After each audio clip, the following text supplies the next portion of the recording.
नमस्कार। अर्थ मैटर्स के इस खास एपिसोड में आप सबका एक बार फिर स्वागत है। मैं हूं माइक पांडे। आज हम ले चलते हैं आपको एक अनोखे सफ़र पर। मैंग्रोव्स फॉरेस्ट्स, हमारे तटवर्तीय इलाकों पर बसे ये प्राचीन जंगल। मैंग्रोव्स पृथ्वी की विरासत हैं। हमारे तटवर्तीय इलाकों की रक्षा करते हैं ये। पृथ्वी के 50% लोग इन पर निर्भर हैं, पर आज इनका अस्तित्व खतरे पे है। नज़दीकी से अर्थ मैटर्स में देखते हैं मैंग्रोव्स फॉरेस्ट।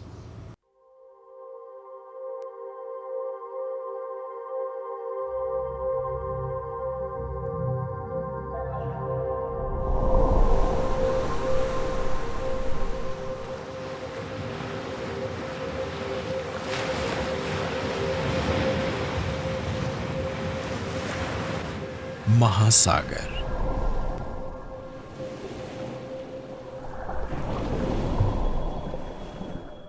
जीवन की उत्पत्ति वाला स्थान। जीवन की शुरुआत यहीं से हुई।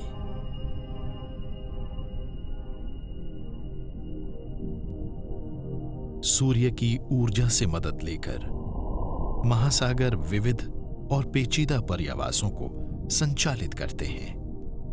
इन पर्यावासों में बेहद नाजुक कोरल रीफ से लेकर इस ग्रह के सबसे पुराने और सबसे लचीले दलदली वन भी शामिल हैं।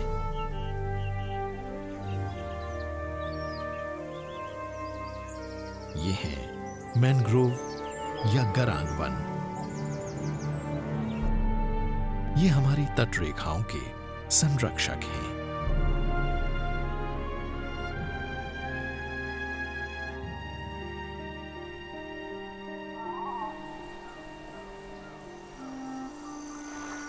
मैंग्रोव लाखों साल की विकास प्रक्रिया का नतीजा।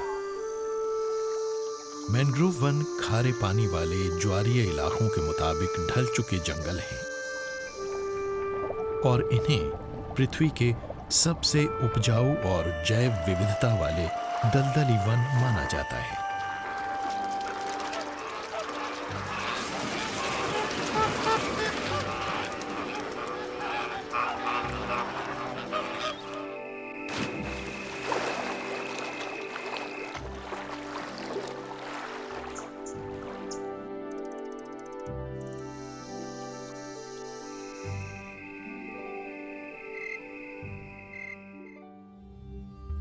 ये तटीय पर्यावरणीय प्रणालियां मुख्य रूप से दुनिया के कटिबंधीय और उपकटिबंधीय क्षेत्रों में पाई जाती हैं और ये करीब 1,52,00,000 हेक्टेयर इलाके में फैले हैं। ये कटिबंधीय तटरेखाएं दुनिया की सबसे समृद्ध जैविक विविधता और बुनियादी उर्वरता को कायम रखने में मदद देकर पूरी दुनिया में करोड़ों लोगों की रोजी रोटी को सुनिश्चित बनाती हैं।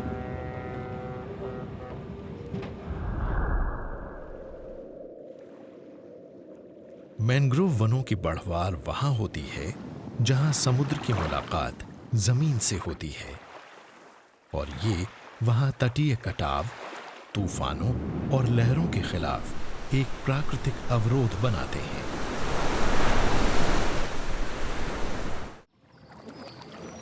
मैंग्रोव वन कई घंटों तक खारे पानी में आंशिक रूप से डूबे रहते हैं। दिन में 1 या 2 बार ज्वार लौटता है और तब पानी के नीचे की सतह बाहर आती है।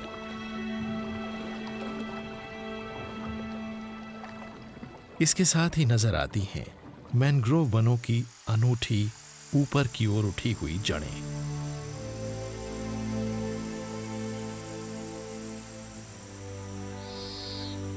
तीलियों जैसी इन जड़ों को न्यूमेटोफोर्स कहते हैं और कुदरत ने इन्हें हवा को तब झटपट जज्ब करने के लिए बनाया है जब जड़ें ज्वार के पानी में डूबी रहती हैं। ये जड़ें जिस पानी को जज्ब करती हैं उसमें से 90% से भी ज्यादा नमक को बाहर रख पाती हैं।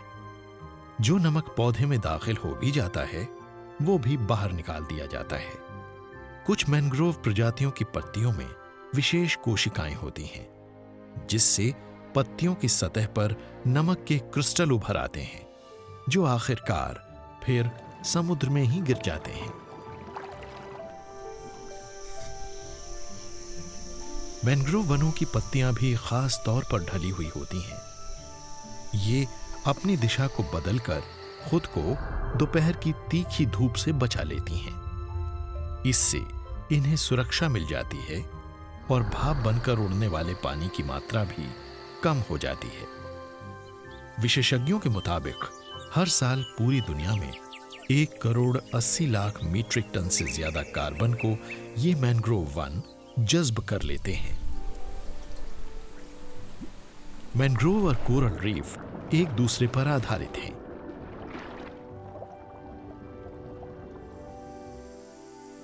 मैंग्रोव वनों की आपस में उलझी जड़ें तलछट को थामे रखती हैं, जिससे वो कोरल रीफ तक पहुंचकर उनका दम नहीं घोट पाती। बदले में कोरल एक अवरोध की तरह काम करते हुए मैंग्रोव वनों को तेज लहरों से बचाते हैं। कोरल रीफ और मैंग्रोव दोनों में मछलियों की सैकड़ों प्रजातियों का आशियाना होता है। मैंग्रोव कारोबारी नजरिए से अहमियत रखने वाली और रीफ में रहने वाली कुछ महत्वपूर्ण मछलियों को उनके शुरुआती जीवन के दौरान आश्रय और सुरक्षा मुहैया कराते हैं।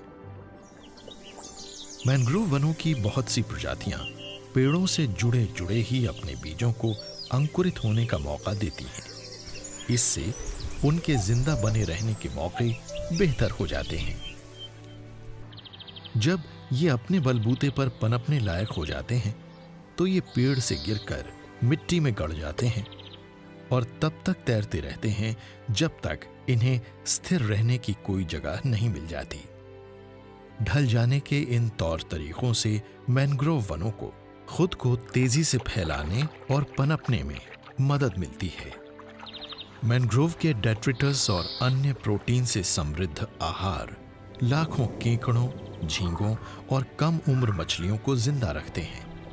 जड़ों का ये उलझा हुआ जाल कई प्रजातियों के लिए एक कुदरती नर्सरी की भूमिका निभाता है। ये हजारों जीवों के लिए एक सुरक्षित घर होता है।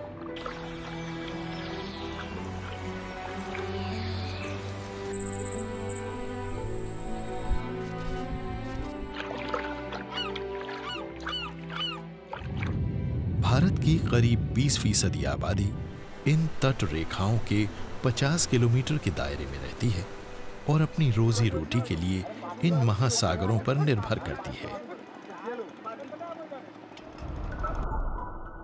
मैंग्रोव वन भारत की करीब 4639 वर्ग किलोमीटर तट रेखा पर मौजूद हैं। यहाँ मैंग्रोव की 39 प्रजातियां और 89 संबंधित प्रजातियां पाई जा सकती हैं।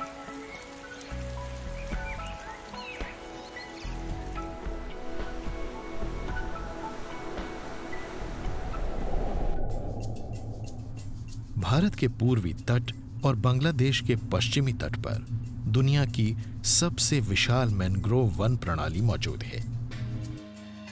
इसका नाम है सुंदरबन।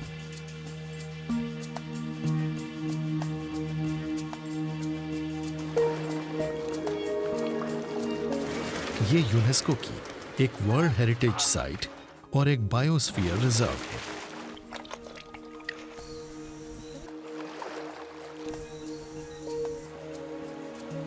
सुंदरबन डेल्टा में स्तनधारी जीवों की 58 प्रजातियां हैं, जिनमें बाघ भी शामिल हैं। ये सभी मैंग्रोव वनों के खारे पानी और मुश्किल दशाओं के मुताबिक ढल चुकी हैं।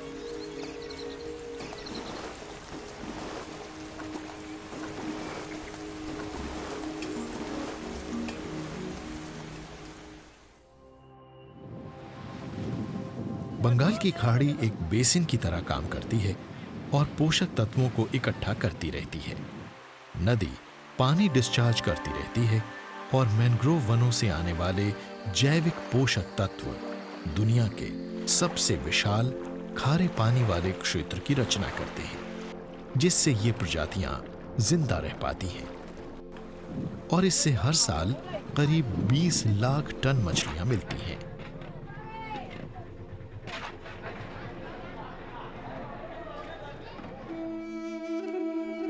अगर मैंग्रोव वन गायब हो गए तो इसकी ज्यादातर उत्पादकता भी गायब हो जाएगी।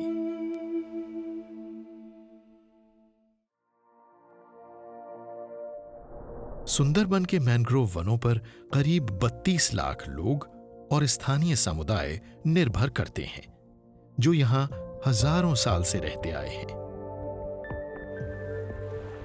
इन समुदायों ने इन मैंग्रोव वनों को अपना घर बना रखा है। भारत में 4 लाख से भी ज्यादा मछुआरे अपनी रोजी भारत के मैंग्रोव वनों के डेल्टा से ही कमाते हैं।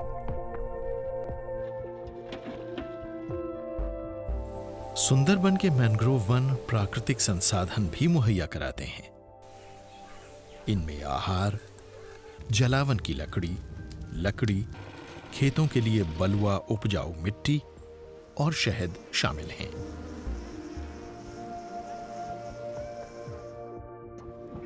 मैंग्रोव से बहुत सी दवाइयां भी मिलती हैं,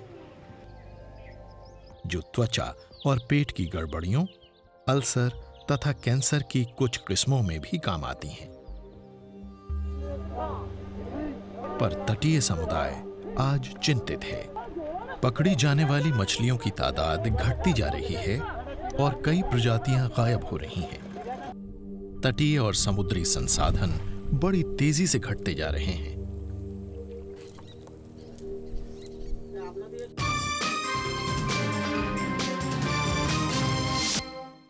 और सोचनीय समस्या यह है कि अंधाधुंध कटाई और पोल्यूशन के कारण मैंग्रोव्स जंगल घटते जा रहे हैं। अगर मैंग्रोव्स गायब हो गए तो बहुत बड़ा असर पड़ेगा फिश पॉपुलेशन पर। अपनी पर्यावरणीय अहमियत के बावजूद मैंग्रोव वन आज भारी दबाव में हैं। दुनिया के कई हिस्सों में मैंग्रोव वन आज भी बड़ी तेजी से नष्ट हो रहे हैं और उनकी हालत खस्ता होती जा रही है। पिछले 3 दशक के दौरान पूरी दुनिया में ही मैंग्रोव वाले इलाके सिकुड़ते रहे हैं। ऐसा ज्यादातर वनों की कटाई, उनकी बदहाली, ताजे पानी को दूसरी ओर मोड़ने और इनके और जमीनी इस्तेमाल के कारण हो रहा है, जैसे कि झींगों की हद से ज्यादा फार्मिंग और खेती। इसके साथ साथ तट रेखाओं के इर्द गिर्द इंसानी आबादियां भी बढ़ी हैं। आज दुनिया की करीब 60% आबादी समुद्रों के किनारे बसे शहरों और बस्तियों में रहती है। रिहायशी इलाकों को बनाने के लिए मैंग्रोव वनों के काफी बड़े हिस्से साफ कर दिए गए हैं। तटीय उद्योगों और सड़कों को बनाने के लिए भी इन्हें बर्बाद किया गया है। जंगलों के गायब होते जाने से इन समुदायों को जलावन की लकड़ी इकट्ठी करने के लिए जंगलों में और गहराई तक जाना पड़ रहा है। खेतों से बहने वाले रसायनों से होने वाले जैविक और अजैविक प्रदूषण के कारण तथा भारी सिल्टेशन यानी गाद के जमाव के कारण पेड़ पौधों और जीवों की कई प्रजातियां खत्म हो गई हैं। मछलियों की कुछ प्रजातियां गायब हो गई हैं और अन्य कुछ आज बहुत दुर्लभ हो गई हैं।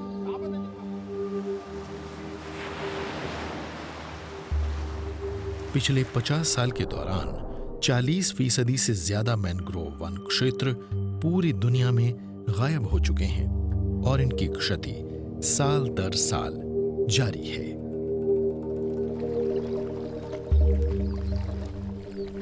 भारत में भी मैंग्रोव वनों के लिए खतरा सिर उठा रहा है।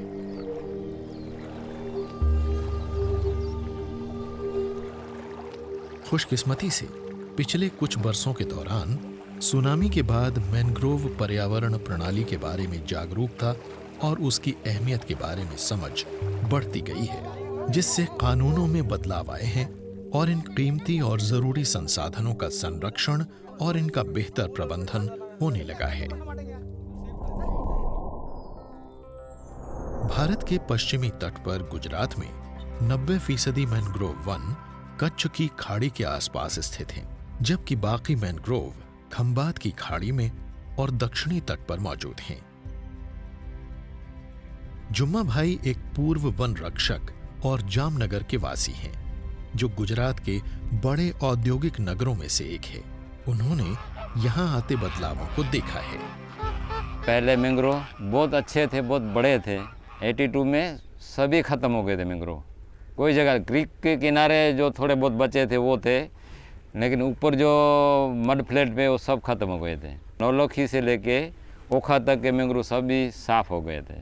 मैंग्रोव में जो ग्रेजिंग होता था कैमल के ज़रिए, और ये जलाने के लिए लकड़ी भी ले जाते थे काट के, तो वो दोनों बंद हो गया। तो उसके बाद मैंग्रोव में ज़्यादा स्पीड आई जर्मिनेशन की, और उसके बाद बढ़ने लगे। तो आज समझो कि ये एरिया जो पूरा है यहाँ पे भी, और नवलखी से ओखा तक वो सभी जो ओपन हो गए थे वो अभी मैंग्रोव आ गए उधर। मैनग्रोव वनों वाला इलाका खत्म न हो और क्षत विक्षत पर्यावरण प्रणालियों को बहाल किया जा सके, इसके लिए वैज्ञानिकों की मदद और ऐसी रणनीतियों की जरूरत है जिससे भूमि का कोई अन्य इस्तेमाल रोका जा सके और समुद्री पानी की घुसपैठ भी। राज्य के वन विभाग के साथ मिलकर भारत सरकार ने तट के साथ साथ मैनग्रोव लगाने का एक अभियान शुरू किया है। इस प्रोजेक्ट का लक्ष्य स्थानीय समुदायों और स्वयंसेवकों की मदद से कट चुके मैनग्रोव वनों को बहाल करना और मौजूदा मैनग्रोव वनों को कायम रखना है। तट रेखाओं के आसपास कई स्वसहायता समूह यानी सेल्फ हेल्प ग्रुप्स भी बन गए हैं, ताकि लोगों में जागरूकता पैदा करके उन्हें मैनग्रोव की बहाली से जुड़ी गतिविधियों में शामिल किया जा सके। अब कई स्थानों पर बहाली का काम चल रहा है जहां कभी ऐसे वन बहुलता से पाए जाते थे। इस कोशिश का मकसद है बदहाल और कहीं कहीं से कट चुके मैनग्रोव वनों को बहाल करना।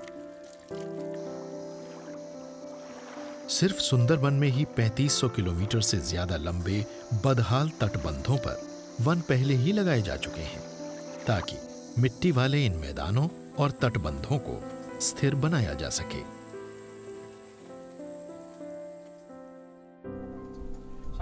लेकिन आगे आने वाली चुनौतियां बहुत बड़ी हैं। सिर्फ सरकार की कोशिशों से ही कामयाबी नहीं मिलने वाली। मिलीजुली कोशिशें और इन वनों पर निर्भर रहने वाले समुदायों की हिस्सेदारी बेहद जरूरी है, ताकि इन नवजात वनों की कामयाब बढ़वार और सुरक्षा हो सके। संयुक्त मैनग्रोव प्रबंधन यानी जॉइंट मैनग्रोव मैनेजमेंट JMM कार्यक्रम भी शुरू किए गए हैं, ताकि गांव वालों के लिए रोजी के वैकल्पिक जरिए जुटाए जा सकें। महिलाएं मैनग्रोव नर्सरी चलाती हैं और पौधों की नियमित सप्लाई सुनिश्चित करती हैं। हम इस नर्सरी को चला रहे हैं और वन विभाग हमसे 2 रुपए प्रति पौधे के हिसाब से पौधे खरीदते हैं। हम बाहर वालों को भी ये पौधे दे सकते हैं। आज हमारी आर्थिक हालत पहले से कहीं बेहतर है। इसी तरह तमिलनाडु जॉइंट मैनग्रोव मैनेजमेंट कार्यक्रम गांव वालों और स्थानीय समुदायों की मदद इन बागानों की देखरेख और सुरक्षा के काम में भी लेता है। इससे अच्छे नतीजे सामने आने लगे हैं। तमिलनाडु की 950 किलोमीटर लंबी तटरेखा के साथ साथ प्रमुख मैनग्रोव दलदली इलाके पीछावरम और मुथुपेट क्षेत्र में मौजूद हैं। मुथुपेट क्षेत्र में कुछ परिवार अब भी 200 साल पुरानी एक अनूठी तकनीक अपनाते हैं। ये मैनग्रोव वनों और फिशरी विकास के बीच की आपसी निर्भरता को दिखाती है। ये है कैनाल फिशिंग यानी नहरों में मछलियां पकड़ना। मानव निर्मित इन नहरों में ज्वार का ताजा पानी बहता है, जिससे मिट्टी का खारापन घट जाता है। इससे मैनग्रोव पौधों को उगने और बढ़ने में मदद मिलती है। उपयुक्त दशाओं में मछली और झींगों को भी बढ़ने में सहायता मिलती है। पारंपरिक ज्ञान मैनग्रोव पर्यावरण प्रणालियों और इसके संसाधनों के वहनीय प्रबंधन और इस्तेमाल में मदद कर रहा है।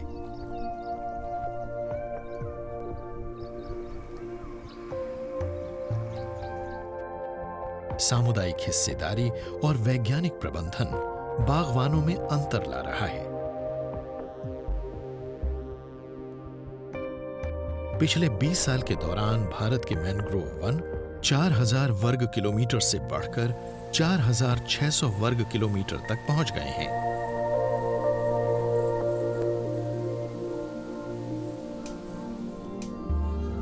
शायद अपनी अज्ञानता के कारण हमने सबसे शक्तिशाली और प्रचुर प्राकृतिक संसाधन बर्बाद कर दिए हों, जिससे न केवल हमारी आहार सुरक्षा के लिए खतरा पैदा हो गया है, बल्कि इस पृथ्वी पर 3 अरब से ज्यादा लोगों की जिंदगी भी प्रभावित हो रही है।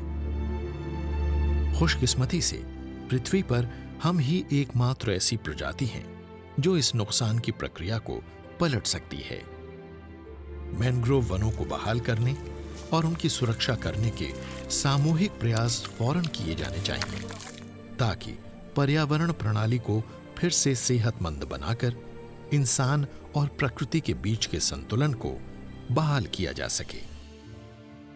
इससे न सिर्फ लाखों करोड़ों लोगों का, बल्कि हमारी तट रेखाओं के इन खामोश अभिभावकों और संरक्षकों का भी एक वहनीय और सुरक्षित भविष्य सुनिश्चित हो पाएगा, जिनका नाम है मैंग्रोव यानी गरान वन।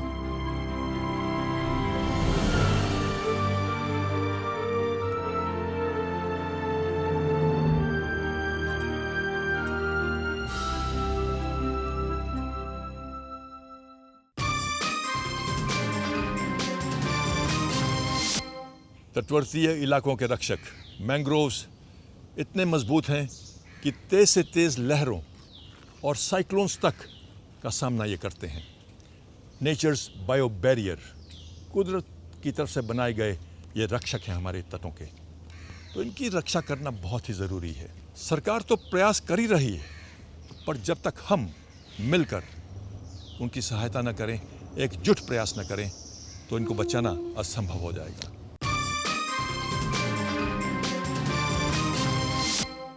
और अब समय आ गया है साप्ताहिक क्विज का। पिछले हफ्ते हमने आपसे पूछा था हिमाचल प्रदेश का राज्य पक्षी कौन सा है, और इसका सही जवाब है वेस्टर्न ट्रैगोपैन या जुजुराना। इस हफ्ते के विजेता हैं सिद्धार्थ सूद शिमला, गरिमा सक्सेना लखनऊ, मुस्कान तिवारी कानपुर, रवि सिविल राजस्थान और यथर्था सिंह उत्तराखंड। पहले 5 विजेताओं को मिलेगा अर्थ मैटर्स की तरफ से एक टी-शर्ट और सर्टिफिकेट, और 10 विजेताओं को अर्थ मैटर्स के friends of the earth certificate.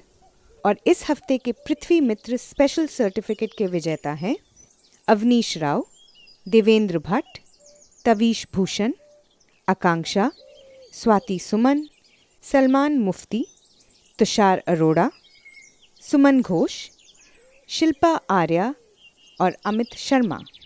और हमारा इस हफ्ते का सवाल है, भारत का कौन सा मैंग्रोव वन दुनिया में दूसरा सबसे विशाल मैंग्रोव वन है? Which mangrove forest of India is the second largest mangrove forest in the world? अपने जवाब 1 हफ्ते के अंदर हमें इस पते पर लिख भेजिए। हमारा पता है Earth Matters, PO bag number 3, greater Kailash 2, New Delhi 110048। और हमारा ईमेल आईडी है dd.earthmatters@gmail.com। आशा करते हैं आपको ये प्रोग्राम पसंद आया होगा, ये एपिसोड अच्छा लगा होगा। अपने अपने सुझाव और विचार हमें ज़रूर लिख भेजिएगा, हमें आपके पत्रों का इंतज़ार रहता है। और हाँ, अपने अपने क्विज़ के जवाब 1 हफ्ते के अंदर लिख भेजें। अगले हफ्ते आपसे फिर मुलाकात होगी एक नए एपिसोड में, एक नई दिशा में, एक नए मुद्दे को लेकर। तब तक के लिए अपना ख्याल रखिएगा। नमस्कार।